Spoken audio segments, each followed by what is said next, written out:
সুপ্রিয় দর্শক সবাইকে স্বাগত জানাচ্ছি প্ল্যানেটারি হেলথ একাডেমিয়া সুরক্ষায় প্রতিদিন অনুষ্ঠানে পাওয়ার বাই ইউনাইটেড হসপিটাল। আপনাদের সঙ্গে রয়েছি আমি ডাক্তার অমিতা হাসান। আজকে আমরা আসলে একটি ভিন্ন বিষয় নিয়ে কথা বলতে চাই এবং সেই বিষয়ে একজন অভিজ্ঞ একজন মানুষ আমরা হাতের কাছে পেয়েছি।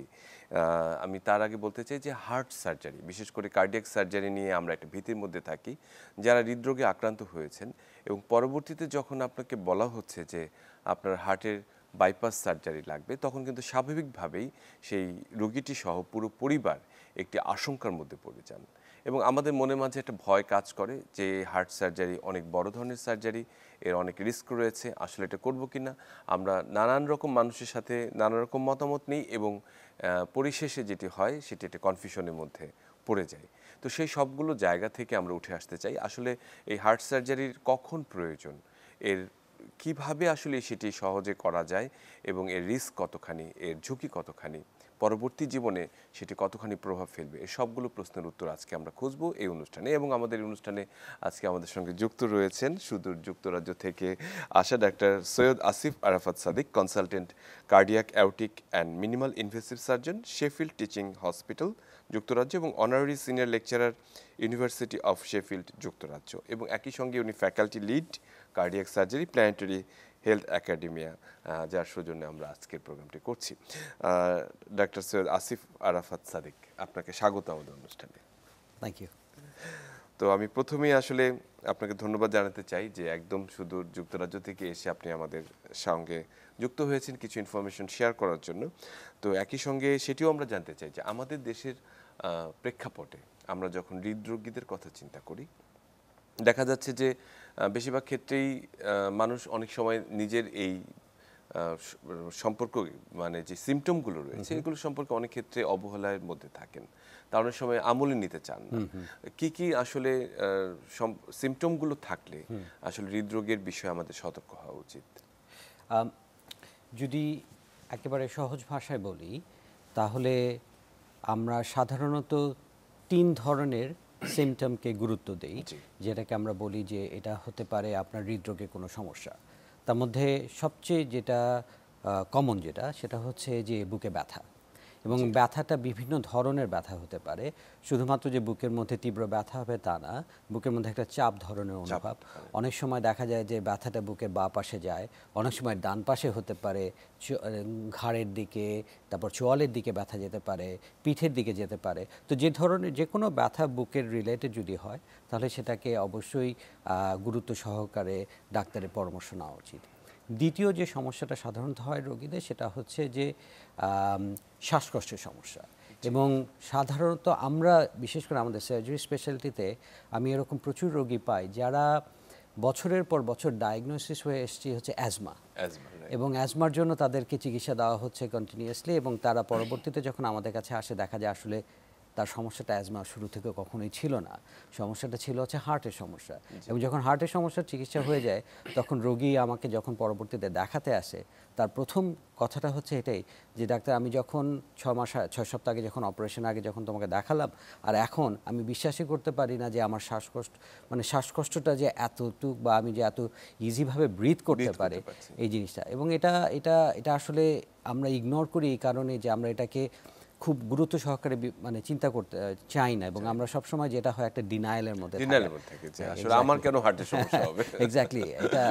আর লাস্টলি যেটা আমরা বলি সেটা হচ্ছে অনেক সময় স্বাভাবিক দুর্বলতাটা, যেটা যে কাজ করতে পারছি না, মাথা ঘোরাচ্ছে, অথবা হচ্ছে কোনো কিছু থেকে উঠে দাঁড়াতে গেলে মাথা ঘোরায়, এই ধরনের সিমটমগুলো যেগুলোকে বলা হয় সিনকোপিয়া প্রিসিনকোপাল এপিসোড, এই জিনিসগুলোতে সাধারণত হার্টের একটা জড়িত অবস্থা বা হার্টের একটা সমস্যা থাকতে পারে। তো এই 3 ধরনের সমস্যা নিয়ে সাধারণত রোগীরা আসে। খুব চমৎকার করে বললেন, এবং এই সমস্যাগুলোতে যারা ভুগছেন তারা আশা করি আসলে এটা ইগনোর করা ঠিক হবে না। দর্শক, আমরা স্ক্রিনে দেখানো যে নম্বরটি রয়েছে সেই স্ক্রিনে দেখানো নম্বরটিতে আপনারা কল করতে পারেন এবং সেখানে প্রশ্ন, আপনার মতামত, এবং আমাদের সঙ্গে যুক্তরাজ্য থেকে আসা যে চিকিৎসক রয়েছেন ডাক্তার সৈয়দ আসিফ আরাফাত সাদিক, উনি একজন cardiac aortic and minimally invasive surgeon, তার কাছে আমরা প্রশ্ন রাখতে পারি, তার কাছ থেকে উত্তর শুনতে পারি। আমাদের বাংলাদেশের প্রেক্ষাপটে এবং যুক্তরাজ্যের প্রেক্ষাপটে তার একটি তুলনামূলক প্রশ্নটিও আমরা কিন্তু নিয়ে আসতে পারি।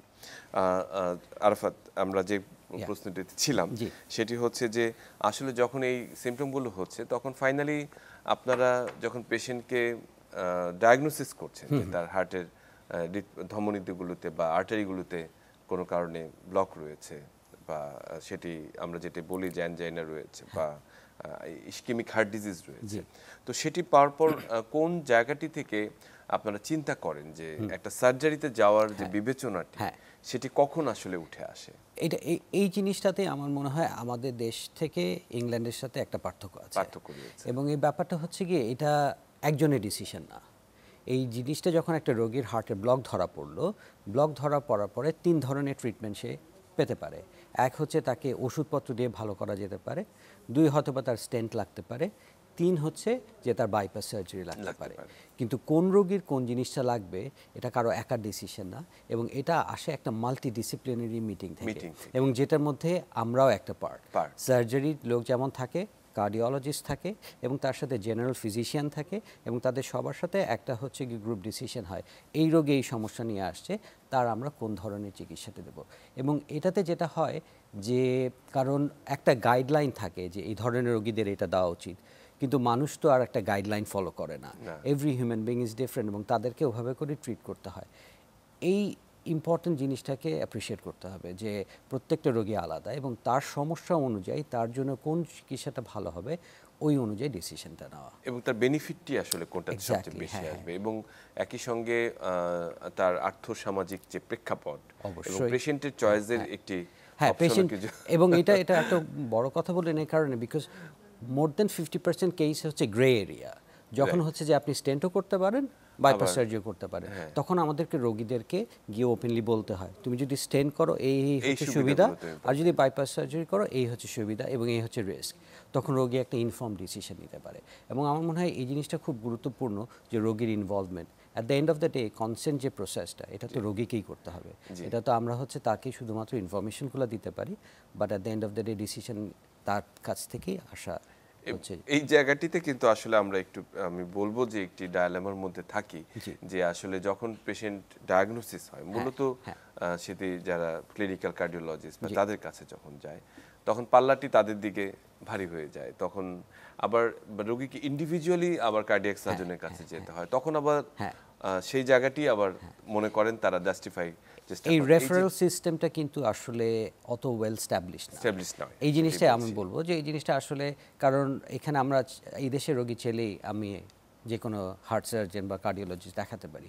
ইংল্যান্ডে কিন্তু তা না, আপনাকে একটা রেফারেল প্রসেস দিয়ে আসতে হবে, এবং প্রসেস দিয়ে আসতে গেলে তখন আর এএমডিটির ব্যাপারগুলো তখন এই ডিসকাশনগুলো হয়, এবং রোগীর জন্য যেটা ভালো সেটাই সব সময় মানে পেশেন্ট কামস ফার্স্ট মানে ভীষণ। এবং আমাদের দেশে দেখা যাচ্ছে যে রোগীরা মাল্টিপল মতামত ইন্ডিভিজুয়ালি নিচ্ছে, এককভাবে যখন এই মতামতগুলো নিচ্ছে তখনই কিন্তু অনেক ধরনের কনফিউশন তৈরি হচ্ছে। মানে আমাদের ফ্যামিলিতে সবাই ডাক্তার, যার কারণে সবাই বিভিন্ন ধরনের আপনাকে ডিসিশন, এবং সবাই কারো কাছ থেকে শুনে বা কারো কাছ থেকে জেনে দিতে পারে, কিন্তু আপনার জন্য কোনটা ভালো হবে সেটা আপনার যে ডাক্তার সে আপনাকে সবচেয়ে ভালো করতে পারবে। খুবই চমৎকার করে বললেন। এবং এই যে পেশেন্ট ইনভলভমেন্ট যে বিষয়টি, সেই জায়গাটি কিন্তু ভীষণ গুরুত্বপূর্ণ, যেটি আসলে আমাদের এখানে আসলে সেভাবে চিন্তা করা হয় না, যে রোগীর মতামতকে আসলে আমরা অনেক সময় উপেক্ষা করে যায়। আচ্ছা, আমাদের সঙ্গে একজন দর্শক ফোনে আছেন, যুক্ত আছেন, তার ফোনটি আমরা নেই।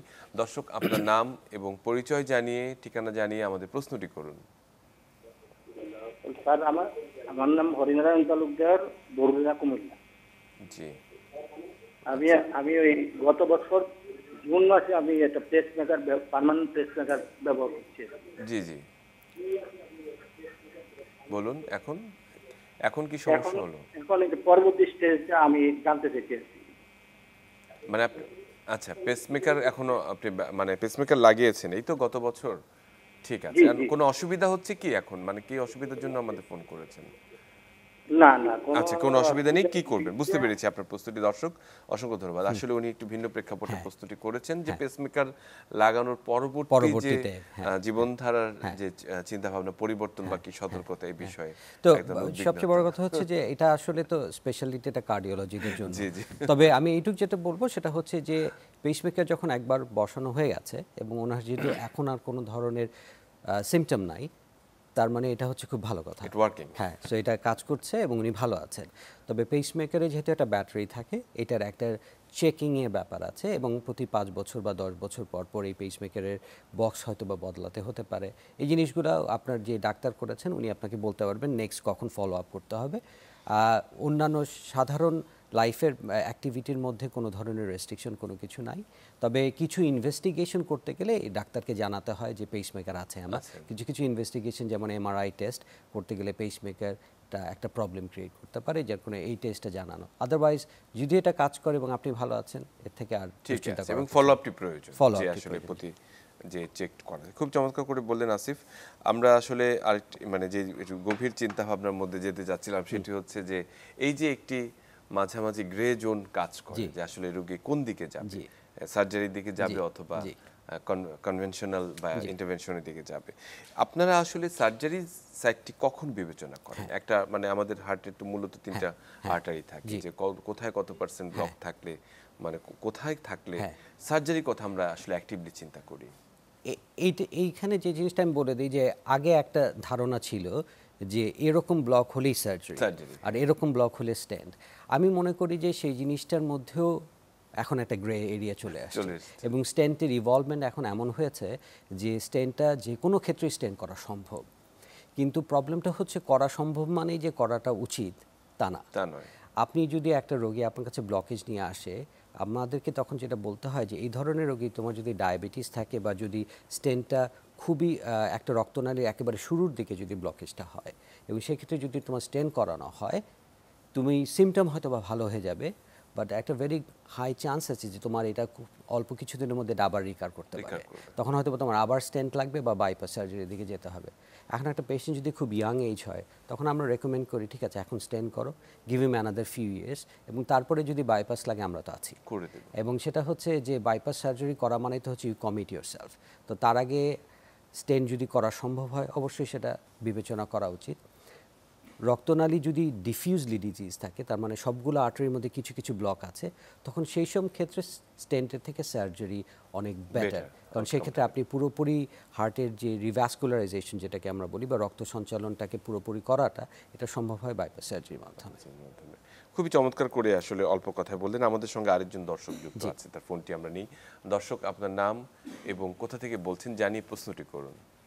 আসসালামু আলাইকুম, আমি মেরেশমা থেকে বলতেছি, মোহাম্মদ রাসেল। জি বলুন। আমার বুকের মধ্যে অশান্তি লাগে, ভালো লাগে না, বুঝতে আমি জাম হয়ে যায়, তখন মানে ভালো লাগে না, ঘুম হয় না, রাত্রে ঘুম ওষুধ খাওয়া ছাড়া ঘুম হয় না, মাথা ধরে অশান্তি করে। এই যে অনেক দিন ধরে আসছে, 2-3 বছর ধরে একটু মানে আমার সমস্যাটা। আপনার বয়স কত? আমার বয়স হচ্ছে 34। 34। আচ্ছা আচ্ছা, ঠিক আছে, বুঝতে পেরেছি আপনার প্রশ্নটি। আমরা মানে যে কথাটি বললাম প্রাথমিকভাবে যে সমস্যাগুলো নিয়ে ভুগছেন, যে ঘেমে যাচ্ছেন, বুকটা জ্যাম হয়ে যাচ্ছে, অস্বস্তি বোধ করছেন, আসলে কি করণীয় এই মুহূর্তে? হ্যাঁ, আমরা একটা জিনিস খেয়াল করুন, ওনার বয়স কিন্তু বললেন মাত্র 34। 34 বলেছেন। হয়তো বা 5 বা 10 বছর আগেও আমরা হার্টের সমস্যাটা এখানে চিন্তা করতাম না, কিন্তু আমি যেটা দেখেছি যে এখন অনেক অল্প বয়সেও হার্টের রোগী আমাদের দেশের প্রেক্ষাপটে কিন্তু অনেক অল্প বয়সী রোগী হার্টের সমস্যা নিয়ে আসে। তো এটাকে আসলে ইগনোর করাটা উচিত হবে না। প্রথম যে কাজটা করা উচিত হবে সেটা হচ্ছে যে একজন ডাক্তারের সাথে, মেডিসিনের ডাক্তারের সাথে পরামর্শ বা কার্ডিওলজির একজন ডাক্তারের কার্ডিওলজি বা মেডিসিন একজন ডাক্তারের সাথে পরামর্শ নেওয়া, এবং তখন কিছু বেস লাইন টেস্ট করতে হয়। ওটা দিয়ে যদি দেখা যায় যে না ঠিক আছে, এটা ক্লিয়ার আছে এবং অন্য কোনো সমস্যা নেই, তাহলে অ্যাটলিস্ট এটুকু নিশ্চিত পাওয়া যাবে যে না হার্টের সমস্যা না, এটা আমার অন্য কোনো কিছু থেকে আসছে। হ্যাঁ, তবে এটাকে অবশ্যই একজন ডাক্তারের সাথে কথা বলে নিয়ে এই বেস লাইন টেস্টগুলো করে নেওয়া উচিত। খুবই চমৎকার বললেন। বেসিক্যালি ইসিজি প্রয়োজন হলে ইকো, ইজিটি যেগুলো দরকার, এবং ওনার বাসার অপোজিটে জাতীয় হৃদরোগ ইনস্টিটিউট রয়েছে, আপনি দেখা করতে পারেন। আমাদের সঙ্গে একজন দর্শক যুক্ত আছে, তার প্রশ্নটি আমরা আগে নিয়ে নিই। দর্শক, আপনার নাম এবং ঠিকানা জানিয়ে প্রশ্নটি করুন। আমার নাম খালেদা পারভিন। জি। আমার বয়স 62 বছর। আমি একটা মহা সমস্যায় পড়ে আপনাদের আজকের এই সাহায্যটা চাচ্ছি, ফোন করছি। মানে আমার রোজার মানে আজকে থেকে প্রায় 3 মাস আগে আমার এনজিওগ্রাম করা হয়েছে। তো এনজিওগ্রাম করার পর আমাকে কি একটু সময় দেবেন? আমি কি একটু এনজিওগ্রামের 2টা রিপোর্ট মানে একটু রিপোর্টটা পড়তে পারি? হ্যাঁ, খুব দ্রুত বলতে হবে যদি শেষের অংশটুকু, পুরোটা নয়। আচ্ছা, শেষের অংশটাই বলি। আমি মানে RCA তে লেখা আছে dominant RCA is totally occluded from its proximal part having good G. retrograde flow through left system. আচ্ছা আর আচ্ছা আর কি? আমাকে কমেন্ট করা হয়েছে RCA CTO moderate bifurcation lesion in LAD mildly disease LCX. ওকে আর ঠিক আছে। রিকমেন্ডেশন হয়েছে PC 1 to RCA CTO। কিন্তু আমার সমস্যাটা হচ্ছে জি। আমাকে ডাক্তার সাহেব বললেন যে আপনার একটা 100% ব্লক এবং অনেক দিন আগে শক্ত হয়ে গেছে। আমি চেষ্টা করব স্ট্যান্টিং এর জন্য, কিন্তু আমি পারবো কিনা আমি জানি না। আপনার বুঝতে টাকাটা পেরেছি। তাহলে ফেরত দিব, কিছুটা ফেরত দিব। আচ্ছা, আচ্ছা। তারপরে গেলাম আরেক জায়গায়, বাংলাদেশের সবচেয়ে বড় কর্পোরেটে। ওনারাও বললেন যে আপনার যদি টাকা থাকে তাহলে নামতে পারেন, 2 লাখ টাকার মতো আপনার লস হবে, 6 লাখ টাকার মতো লাগবে, আপনি চেষ্টা করতে পারেন, জি, আমি তবে বুঝতে পেরেছি। সম্ভাবনা নাই। আচ্ছা, তারপরে আমি জিজ্ঞেস করলাম যে তাহলে আমার এটা যদি না করা যাবে, আর দুটো আর্টারিতে 30% করে ব্লক আছে, হ্যাঁ। আর ওইটাতে আছে 100%। জি। তারপরে আমি অনেক মানে আমি আরেকটু বলি, আমার হাজবেন্ড নাই বিয়ের পরে উনি মারা গেছেন। জি, জি। আমার একটা ছেলে আমরা- আছে। আমি বুঝতে পেরেছি। দিশেহারা অবস্থায় 5 জায়গায় গিয়েছি, 5 জন বাংলাদেশের বড় বড় জায়গায় গিয়েছি, কিন্তু কেউ আমাকে একটা সলিউশন দিতে পারেন নাই।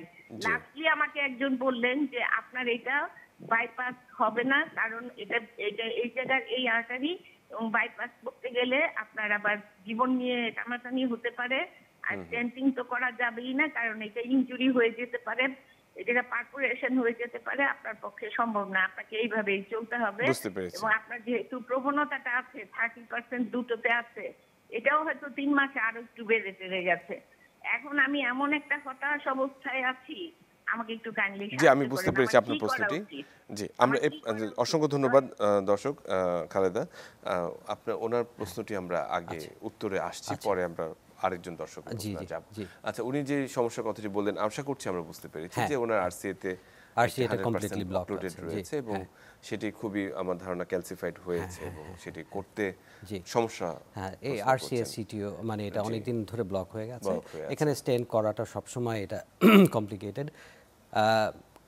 মানে জিনিসটা হচ্ছে যে রিসেন্টলি একেবারে গত সপ্তাহে আমি এখানে আসার আগে আমার কাছে কার্ডিওলজিস্ট একটা রোগী পাঠিয়েছে যে সমস্ত আর্টারি ভালো, শুধু RCA এটা ব্লক হয়ে আছে, এবং ওনারা 3 বার স্টেন করার চেষ্টা করেছেন, পারেননি।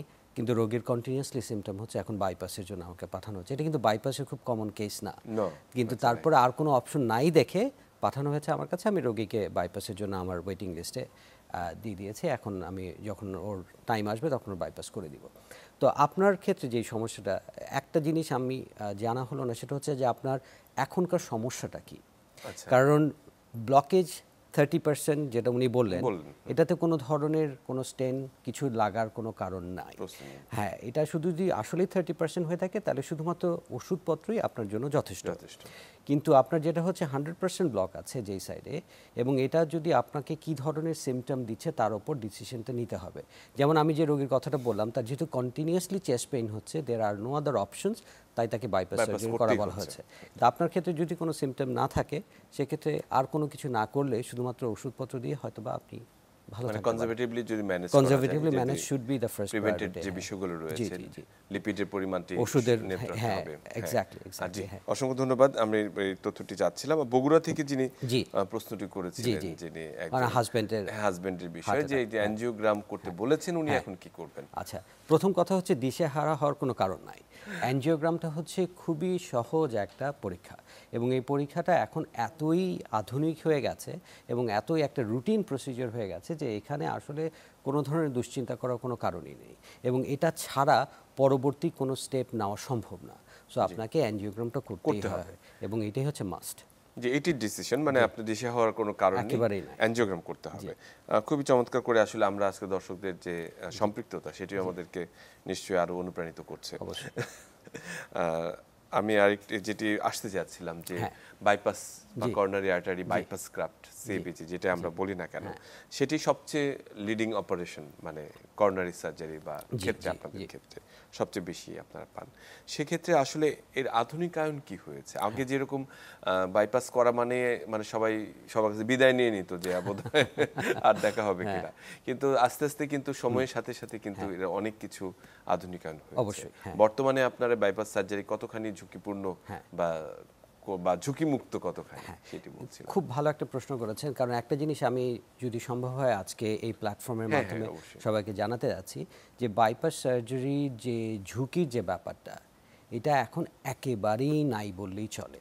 একটা সময় ছিল বাইপাস সার্জারি মানে হচ্ছে যেটা আপনি বললেন যে খুব একটা হাই রিস্ক প্রসিজিওর, রোগী এবং তার ফ্যামিলি সবাই খুব দুশ্চিন্তায় ছিল।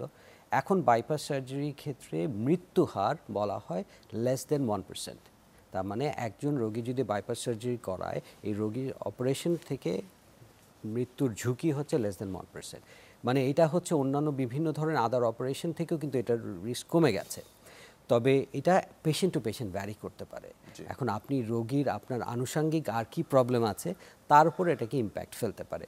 এবং তবে সাধারণত ইংল্যান্ডের প্রেক্ষাপটে আমাদের মোর দেন 50% অপারেশন হচ্ছে বাইপাস সার্জারি, এবং সেক্ষেত্রে রোগীদের আমরা রিস্ক আইদার 1% অথবা লেস দেন 1%, এটাই আমি কোট করি আমার রোগীকে যখন অপারেশনের কথা বলা হয়।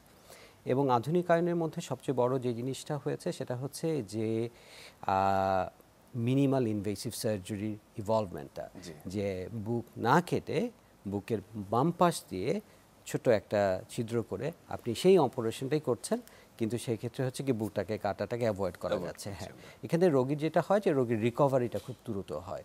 যে অপারেশনের পরে সাধারণত এই ধরনের অপারেশনগুলো যখন করা হয় দেখা যায় যে রোগী 1 সপ্তাহ 10 দিন হাসপাতালে না থেকে 3 থেকে 4 দিনের মধ্যে বাসায় যাওয়ার জন্য রেডি হয়ে যাচ্ছে। হ্যাঁ, এবং সাফারিংসটা একটু কম হয়, সাফারিংসটা একটু কম হতে পারে। তবে কিছু কিছু ক্ষেত্রে এই অপারেশনটা করার জন্য সব রোগী যে এটার জন্য অ্যাপ্লিকেবল বা হবে তা না। এই জিনিসটা বুঝতে হবে যে মিনিমাম ইনভেসিভ সার্জারি হচ্ছে রোগীর উপর ভিত্তি করে, সেই রোগীর অ্যানজিওগ্রামের উপর ডিসিশন নিয়ে, তার শারীরিক অবস্থার উপর ডিসিশন নিয়ে এটা করা এটা চিন্তা করতে হয়, but there is an option. অবশ্যই। আমরা আসলে যে বলছি যে একই সঙ্গে আপনি অ্যাওর্টিক ভালভের উপরে বেশ কাজ করেছেন বা কাজ করছেন। এই ভালভুলার ডিজিজ এটি আরেকটি আসলে সার্জারির একটা ইন্ডিকেশন, অন্যতম ইন্ডিকেশন, বিশেষ করে বাংলাদেশের প্রেক্ষাপটে যেটা আমরা রিউমেটিক হার্ট ডিজিজ যেটা আমরা বলি সেটা ভেরি কমন। এবং মাল্টিপল ভালভ, বিশেষ করে মাইট্রাল ভালভ এবং অ্যাওর্টিক ভালভ ইনভলভমেন্ট অনেক বেশি। আমরা যদি আসলে যে হসপিটালগুলিতে যাই, যদি আপনি দেখবেন যে অসংখ্য রোগী অপেক্ষা করছেন এই ধরনের, এবং অনেকেই হয়তো সার্জারির দিকে যেতেও পারছেন না, আর্থিক কারণে হতে পারে অথবা না জানার কারণে। এই জায়গাটিতে আসলে সার্জারির মানে কার্ডিয়াক সার্জারির মানে গুরুত্বটা কতখানি এবং কখন আসলে সেটা চিন্তা করা উচিত? খুব একটা গুরুত্বপূর্ণ কোয়েশ্চেন এখানে বললেন যে আমাদের প্রবলেমটা হচ্ছে আমরা যখন রোগীগুলো আমাদের কাছে আসে অলরেডি দেখা যায় যে তারা খুব লেট স্টেজে প্রেজেন্ট করতেছে, যার কারণে তাদের যে চিকিৎসায় আপনি দেন না কেন রিস্ক হাই হয়ে যায়। অথবা ওই রোগীটাই যদি আপনার কাছে 2 বছর আগে আসতো তাহলে খুব অল্প রিস্কে আপনি অপারেশন বা যে চিকিৎসায় করেন সেটা করতে পারতেন। হার্টের সমস্যাটাগুলো হচ্ছে এরকম একটা মেকানিক্যাল প্রবলেম, মানে হার্টটা ভালভটা ব্লক হয়ে গেল। হার্ট ভালভ ব্লক হয়ে গেলে সেক্ষেত্রে ভালভটা শক্ত হয়ে যায় এবং এটাকে অপারেশন ছাড়া অন্য কোনো চিকিৎসা দিয়ে আর কোনো সমস্যা নাই। এটা হচ্ছে একটা পাইপের মধ্যে ব্লক হয়ে গেলে আপনি আনটিল আনলেস ওই ব্লক ক্লিয়ার না করা পর্যন্ত যে ওষুধই দেন এটাতে আর কাজ হবে না। ওষুধ দিলে এই জিনিসটার সিমটমগুলো কিছুদিন ভালো থাকে, বাট প্রবলেমটা তো থেকেই যায়। হ্যাঁ, এই জন্য সার্জারির ক্ষেত্রে আমরা যেটা রেকমেন্ড করি সেটা হচ্ছে যে মুহূর্তে সিমটম শুরু হয়ে গেল তখনই আমরা ইন্ডিকেশন হিসেবে আমরা বলি যে না এখনই আপনার অপারেশনের দিকে যাওয়া উচিত, কারণ যদি যত দেরি করা হবে তত বেশি অপারেশনটা রিস্ক জটিল হবে। আমরা একজন দর্শক আমাদের সঙ্গে যুক্ত আছেন, তার প্রশ্নটি একটু নিয়ে নিই। দর্শক, আপনার নাম এবং পরিচয় জানিয়ে প্রশ্নটি করুন। আসসালামু আলাইকুম। ওয়ালাইকুম সালাম। আমার ডাক্তার বয়স 40। আমার কিছুদিন ছিল হাত বেশি, সিঁড়ি উঠতে গেলে খুব ধরপড় করে আর শরীর হাঁপায় যায়। কিন্তু আমি ডাক্তার দেখেছি কার্ডিওলজি, উনি হার্ট ইপিজি করছে আর ইকো করছে, কিন্তু হার্টবিট 106 এরকম আসছে। কিন্তু ওষুধ দিছে প্রেশারের ওষুধ, আমার প্রেশার হাই আর ডায়াবেটিস ধরা পড়ছে রিসেন্টলি। এখন উনি বলছে যে কিডনি পরীক্ষা করতে, কিন্তু হার্টবিট যে দেখি এটা হার্টে কোনো সমস্যা কিনা সেটা উনি বলেন। বুঝতে পেরেছি। ওনার বুক ধরফর করে, জি, যেটা জি। প্যালপিটেশন আমরা বলি, হার্ট রেট 140 এর উপর উঠে যাচ্ছে। উনি ইসিজি ইকো করিয়েছেন জি। এবং ওনাকে বলেছেন আরো মাল্টিপল কিছু পরীক্ষা জি, করার জি, জন্য। জি। কি করবেন উনি? এটা একটা খুব কমন সমস্যা কিন্তু আমাদের দেশের প্রেক্ষাপটে, এবং যেটা সাধারণত যে জিনিসটা খুব কমনলি মিস করা হয় বিশেষ করে মহিলা পেশেন্টের ক্ষেত্রে, যে তাদের রক্তশূন্যতা থাকে। জি। এবং রক্তশূন্যতা একটা অন্যতম কারণ যে কারণে হার্টের হার্ট রেট বেড়ে রেটটা বেড়ে যেতে পারে। তবে হার্টের রেট বাড়াটা কিন্তু হার্টের অসুখের থেকে বেশি হচ্ছে অন্য কোনো অসুখের একটা সিমটম। যে শরীরের যে কোনো ধরনের অসুখের কারণে ইভেন একটা সামান্য জ্বরে কিন্তু আপনার হার্ট রেট বেড়ে যেতে পারে।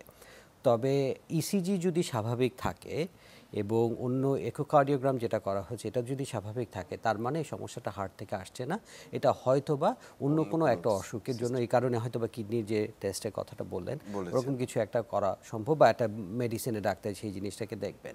তবে হার্টের যদি রেট কন্ট্রোল, মানে হার্টের রেটটা বাড়াটা অনেক সময় হার্টের জন্য হয়, যেটাকে আমরা অ্যারিথমিয়া বলে থাকি বা হার্টের ইররেগুলার হার্ট রেট বলা হয়, এবং সেক্ষেত্রে চিকিৎসাটা হচ্ছে একজন কার্ডিওলজিস্ট জি, ওষুধ দেখে দিয়ে উনি ওটাকে আসলে control করে। আরো কিছু রয়েছে, হল্টার করতে পারেন বা Exactly, যেটি exactly, exactly. মানে 24 অ্যাম্বুলেটরি ইসিজি যেটা আমরা জি, জি, বলছি জি, সেটা জি, করে ডায়াগনোস করতে পারেন। জি। আমাদের ফেসবুক পেজে একজন দর্শক প্রশ্ন করেছেন, জি। আমি যেটা জানলাম সেটা হচ্ছে ওনার বাবার হার্টের সার্জারি হয়েছে, বাইপাস হয়েছে আচ্ছা। প্রায় তো, কিন্তু এখনো দেখা যায় সার্জারি করার পরেও বুকের বাম দিকে উনি মাঝে মাঝে ব্যথা অনুভব জি, করছেন, জি। বুকের ডান দিকে ব্যথা অনুভব আচ্ছা, করছেন। হ্যাঁ। আসলে এক্ষেত্রে মানে কি করণীয় রয়েছে? এটা খুব কমন একটা সিমটম, কিন্তু এটা দেখা যায় যে রোগীদের যখন হার্টের অপারেশনটা হয়, যেহেতু বুকটা কেটে অপারেশন করতে হয় এবং এটা তো একটা ফ্র্যাকচার, এবং পরে এই বুকটায় হার্টটাকে আবার সেলাই দেওয়া হয় হচ্ছে গিয়ে ওয়্যার দিয়ে। তো এই কারণে ওরাদের সবসময় এই হার্টটা জোড়া লাগা পর্যন্ত 3 থেকে 6 মাসের মতো একটা ব্যথা থাকতে পারে। ব্যথাটা সাধারণত হয় হচ্ছে কি জোরে হাঁচি কাশি দিলে এটা হচ্ছে গিয়ে বুকের মধ্যে একটা ব্যথা হতে পারে। সেটা ডান দিকে হতে পারে, বাঁ দিকেও হতে পারে। আবার বাঁ দিক থেকে সাধারণত বুকে একটা রক্তনালী নেওয়া হয়, এই কারণে বাঁ দিকে মাঝে মাঝে ব্যথা হয়, নামনেস হয়। তো এই ধরনের কিছু ব্যথা খুব কমন আফটার সার্জারি, এবং এটাকে আসলে খুব দুশ্চিন্তা করার কিছু নাই। তবে একটা খুব গুরুত্বপূর্ণ ব্যাপার হচ্ছে যে হার্ট সার্জারি হওয়ার পরবর্তীতে কারো সাথে রোগীর একটা ফলো আপে থাকা। একদম, এটা এই এটি জিনিসটাকে, জরুরি। হ্যাঁ এবং অবশ্যই আমরা দেখেছি যে আসলে এই ধরনের সার্জারি হওয়ার পর রোগীর যে মানসিক যে মনোবলটি যেটি রয়েছে সেটিও খানিকটা কিন্তু মানে একটু নড়ে যায়। তো অল্পতেই আসলে এই জিনিসটা না আসলে আমার কাছে যখন রোগী আসে অপারেশনের জন্য এবং তারা বলে যে আচ্ছা আমি যে অপারেশন করবো এরপরে কি আমি এটা করতে পারবো, এরপরে কি আমি, তাদের খুব কমন কোয়েশ্চেন হচ্ছে আমি কি আবার গলফ খেলতে পারবো, তারপর হচ্ছে আমি কি বাইরে যেতে পারবো বা ঘুরতে যেতে পারবো। তা আমি বললাম যে তুমি যদি এগুলো করতেই না পারো তাহলে আমি অপারেশন করে কি লাভ। তো অপারেশন করার উদ্দেশ্যটাই হচ্ছে যে তোমাকে তোমার লাইফের স্বাভাবিক জীবনে ফিরিয়ে দেওয়ার জন্য। যার কারণে হার্টের অপারেশন করা মানে হচ্ছে যে আপনি আপনার আগের অবস্থায় ফেরত যাবেন, এবং সেই কারণে আপনার মানে যে ফলো আপ যে পিরিয়ডটা, এই পিরিয়ডটা পার হয়ে যাওয়ার পরে আপনার আর কোনো ধরনের এটা নিয়ে দুশ্চিন্তা করতে হবে না। কারণ হার্টে বাইপাস হয়ে যাওয়া মানে এখন আপনার সাথে আরেকজন অন্য সাধারণ মানুষের সাথে খুব পার্থক্য নাই ওষুধপত্র ছাড়া। একদম একদম সত্যিকার অর্থে তাই। একজন দর্শক আমাদের সঙ্গে যুক্ত আছেন, প্রশ্নটি নেই। দর্শক আপনার নাম এবং পরিচয় জানিয়ে প্রশ্নটি করুন। আমার নাম জসিম উদ্দিন, আমি যশোর পদ্মবিলা গ্রাম থেকে বলছি। জি বলুন জসিম সাহেব। আমি দীর্ঘদিন যাবত ধরেন না 6-7 বছর আপনার হার্টের সমস্যা ভুগছি।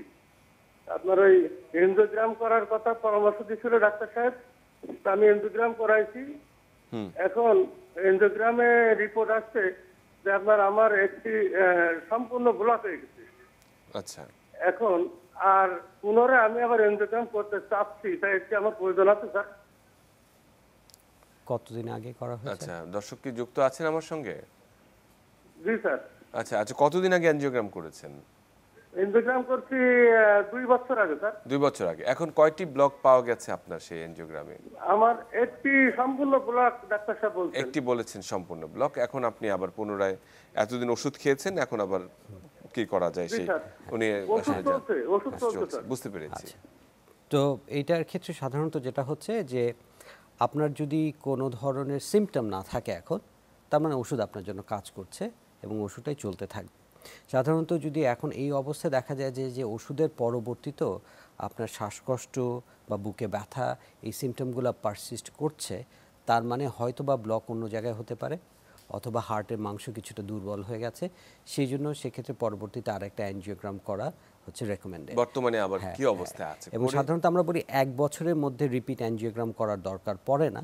সাধারণত 1 বছর পার হয়ে গেলে যদি সিমটম চেঞ্জ হয়ে যায় তাহলে সেক্ষেত্রে আবার একটা অ্যানজিওগ্রাম করে দেখা যেতে পারে। তবে সাধারণত মানে খুব দ্রুত চেঞ্জ এগুলো হয় না এই ধরনের কেসগুলোতে। আচ্ছা, এবং যেহেতু বলেছেন যে একটি আর্টারি সম্পূর্ণ ব্লক ছিল, জি। তো সেটির ক্ষেত্রে কি করণীয়? হ্যাঁ, ওই যে বললাম যে একটা আর্টারি যদি সম্পূর্ণ ব্লক থাকে ম্যাক্সিমাম ক্ষেত্রে মেডিকেশন ইজ এনাফ, আর কিছু লাগে না।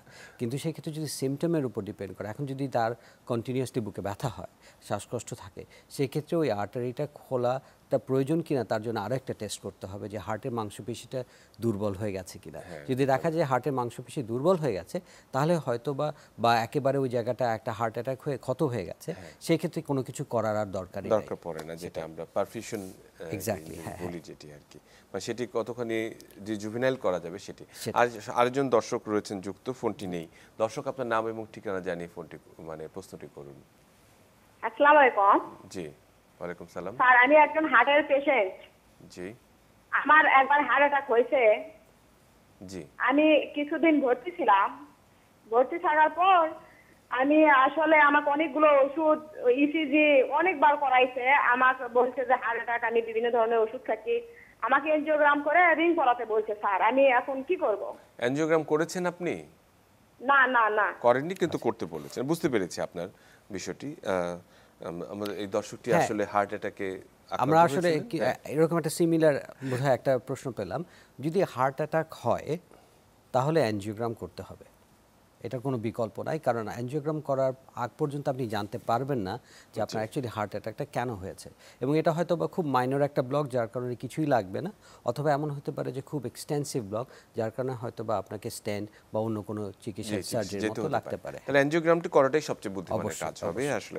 আমরা একেবারে শেষ পর্যায়ে ডক্টর আসিফ, আমরা দু একটি আমাদের আলোচনার বিষয় ছিল, সেটি হচ্ছে যে আসলে একজন বাইপাস করার পর বা হার্ট সার্জারির পর একজন রোগী কি কি সতর্কতা অবলম্বন করতে হয়, তার জীবনধারায় কিছু পরিবর্তন, খাদ্যাভ্যাসে কিছু পরিবর্তন, এই বিষয়গুলো কিভাবে আপনারা? আমরা যে জিনিসটা খুব আমাদের একটা মানে ইংল্যান্ডে যেটা করা হয় যে কোনো ধরনের রোগীর অপারেশনের পরে, হার্টের অপারেশনে তাদের একটা রিহ্যাবিলিটেশন প্রোগ্রাম থাকে এবং সাধারণত করা হয় 6 সপ্তাহ পরে তারা আমাদেরকে দেখাতে আসে। এবং যখন আমরা বলি যে হ্যাঁ তারা সে অ্যাকিউট ক্রাইসিস থেকে ভালো হয়ে গেছে, তখন তারা রিহ্যাবিলিটেশন প্রোগ্রামে জয়েন করে এবং এটা 3 মাসের মতো একটা প্রোগ্রাম থাকে। তবে সবচেয়ে বড় যে জিনিসটা বলা হয় যে ওষুধের ব্যাপারটাকে কোনোভাবে ইগনোর করা যাবে না। আমাদের দেশে অনেক রোগী দেখা যায় হার্টের বাইপাস সার্জারির পরে সবচেয়ে বড় যে ওষুধটা অ্যাসপ্রিন, এটাও বন্ধ করে, সেটাও বন্ধ করে এবং এটা যে কত বড় একটা ক্ষতিকর, এবং হার্টের রক্তনালী যে গ্রাফগুলো ডাক্তার করে দিচ্ছেন এগুলো সব ব্লক হয়ে যেতে পারে। যার কারণে ওষুধের ব্যাপারে একেবারে নিয়ম মতো ওষুধগুলো খেতে হবে এবং ডাক্তারের পরামর্শ ছাড়া কোনো ওষুধ বন্ধ করা যাবে না। দ্বিতীয়ত সেটা হচ্ছে খাদ্যাভ্যাসের ক্ষেত্রে আমি পার্সোনালি যেটা বিলিভ করি সেটা হচ্ছে যে আপনি সব কিছুই খেতে পারেন, কিন্তু পরিমিত পরিমাণে। আপনি হার্টের সার্জারি হওয়া মানে যে আপনাকে একেবারে ভেজিটেরিয়ান হয়ে যেতে হবে তা না, আপনি সবই খাবেন, বাট স্বাভাবিকভাবে খাবেন এবং তেল চর্বি জাতীয় খাবারগুলো যতটুকু অ্যাভয়েড করা যায় এটা ভালো। হ্যাঁ, আর থার্ড যেটা হচ্ছে যে হেলদি লাইফস্টাইল, এবং তার মধ্যে স্মোকিং বাংলাদেশের প্রেক্ষাপটে খুব একটা ইম্পর্টেন্ট জিনিস, এটা একেবারেই বন্ধ করে দিতে হবে এবং ডেইলি 2 বেলা করে হাঁটা, এটা আমার রোগীদের জন্য একটা রুটিন অভ্যাস। সকালবেলা এবং বিকালবেলা প্রথম থেকে 10 মিনিট, তারপর আস্তে আস্তে এটাকে বাড়ানো এবং ডেইলি অ্যাটলিস্ট 1 ঘন্টা করে সকালে এবং বিকালে হাঁটাটা হার্টের জন্য সবচেয়ে বড় হচ্ছে গিয়ে ব্যায়াম এই হার্ট সার্জারির পরবর্তীতে। এবং বুকে যেহেতু কেটে অপারেশন করা হয়, এটা জোড়া লাগতে 3 মাসের মতো সময় লাগে।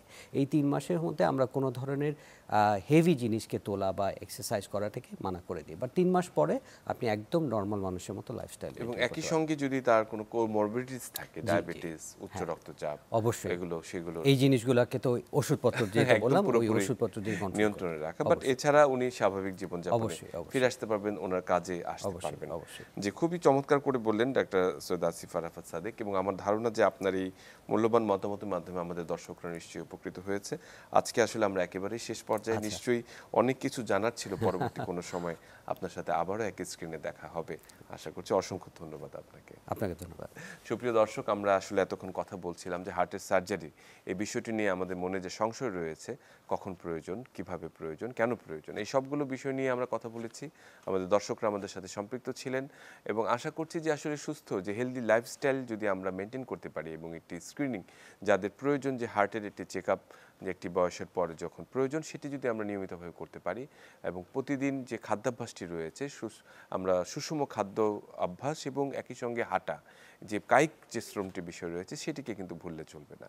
আশা করছি এই বিষয়গুলো যদি আমরা চালিয়ে যেতে পারি তাহলে আমাদের হার্ট সুস্থ থাকবে, আমরা সুস্থ থাকবো। সবাই ভালো থাকবেন, সুস্থ থাকবেন।